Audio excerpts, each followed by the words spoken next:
பிருந்தாவனி தில்லானாவிற்கு ஒரு கைத்தட்டுகள் கொடுத்துடலாமா? கண்கவர் நடனத்தை கண்டுகளித்தோம். அடுத்து நாம் பார்க்க போவது கவிஞர் கண்ணதாசனின் பாடல்களை பற்றி. காலத்தால் அழிக்க முடியாத பல பாடல்களை நமக்கு தந்தவர் கவிஞர் கண்ணதாசன் அவர்கள். அத்தனை பாடல்களுமே இன்றும் இலக்கிய மனம் வீசி நிற்கின்றன. கண்ணதாசனின் எழுத்து தந்த தாக்கத்தை வேறு எந்த பாடல்களும் இதுவரையும் தந்ததில்லை. கண்ணதாசன் எழுதிய நூலான அர்த்தமுள்ள இந்து மதம் இந்து மத தர்மத்தையும் அதன் மத நடைமுறைகளையும் நன்கு விளக்குகிறது. தலைமுறைகளை தாண்டி, தலைமுறை இடைவெளியை தாண்டி இன்றும் நம் நெஞ்சிலே குடியிருக்கக்கூடிய கண்ணதாசனின் பாடல்களின் தாக்கம் பற்றி பேச வருகிறார் திருமதி தீபிகா ராஜமாணிக்கம். இங்க எத்தனை பேருக்கு கண்ணதாசன் பாடல்கள் தெரியும், பிடிக்கும்? எத்தனை தலைமுறையினருக்கு தெரியும் கண்ணதாசன் பாடல்கள்? எனக்கு தெரிஞ்சு 2 தலைமுறையினர் தெரியுறாங்க. How about the little ones? The little ones? 3 தலைமுறையினருக்கு தெரியுமா? அதற்கு பிறகு நாம கடத்த மறந்துட்டோமா? ஓகே, இப்போ நாம தீபிகா ராஜமாணிக்கம் அவர்களோட பேச்சை கேட்டா அடுத்த தலைமுறையினருக்கும் கண்ணதாசனோட பாடல் போய் சேரும்னு நினைக்கிறேன். தமிழை கொண்டாட கூடியிருக்கும் அனைவருக்கும் என் அன்பான மாலை வணக்கம். தமிழை கொண்டாடும் பொழுது நாம் கண்ணதாசனை மறக்கவா முடியும்? கண்ணதாசன் தாயையும் பிள்ளையையும் பிரிக்கவா முடியும்? கண்ணதாசன் சொல்கிறார், எந்த இடத்தில் எந்த நிகழ்வு நடந்தாலும் அங்கே என் பாடல் ஒலிக்கும் என்று. இசைக்கவி ரமணனோ ஒரு படி மேலே சென்று சொல்கிறார், எந்த மனதில் எந்த எண்ணம் தோன்றினாலும் அங்கு என் அங்கு பாடல் ஒலிக்கும் என்று கூறுகிறார். இன்றளவும் கல்லூரிகளில் மாணவர்கள் பிரிந்து செல்லும் பொழுது பாடப்படும் ஒரு பாடல், பசுமை நிறைந்த நினைவுகளே, பாடி திரிந்த பறவைகளே, பறந்து செல்கின்றோம், நாமும் பறந்து செல்கின்றோம்.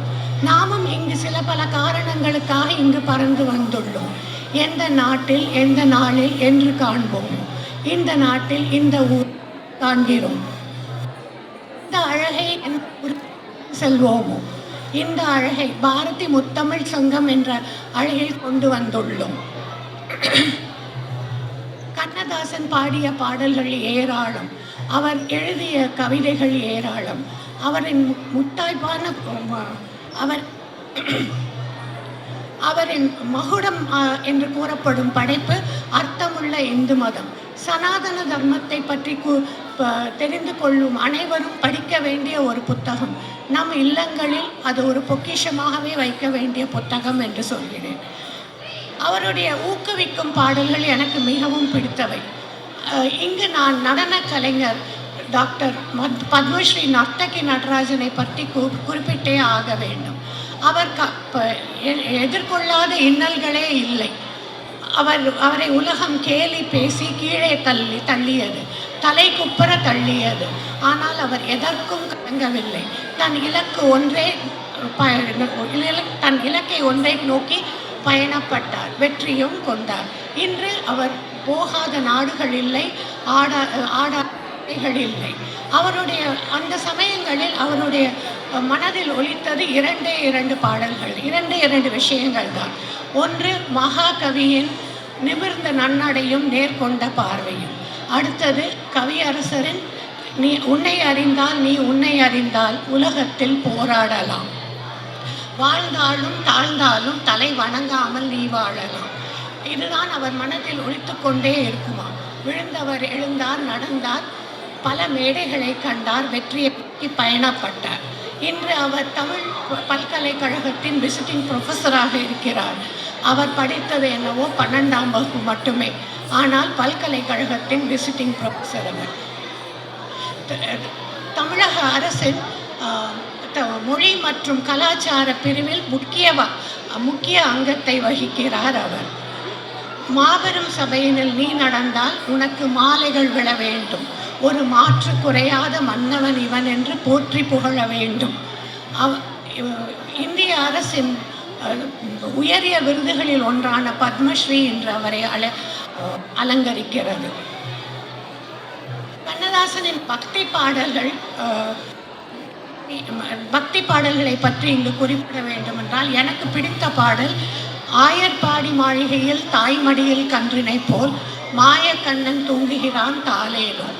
அதில் அவர் குறிப்பாக ஒரு வரி கூற வேண்டும் என்றால் அதில் கூறுகிறார், யார் அவனை தூங்க விட்டார், அவன் மோக நிலை ஒரு யோக நிலை போல் இருக்கும், யார் அவனை தூங்க விட்டார் ஆரேனும் என்கிறார். நாம் தான் நம்முடைய ஆசைகள், அபிலாஷைகள், வேண்டுகோள்கள், சுகங்கள், துக்கங்கள் என்று ஒன்று மாற்றி ஒன்று அவனிடம் போய் சொல்லிக்கொண்டே தானே இருக்கிறோம். அப்புறம் அவன் எங்கு தூங்க?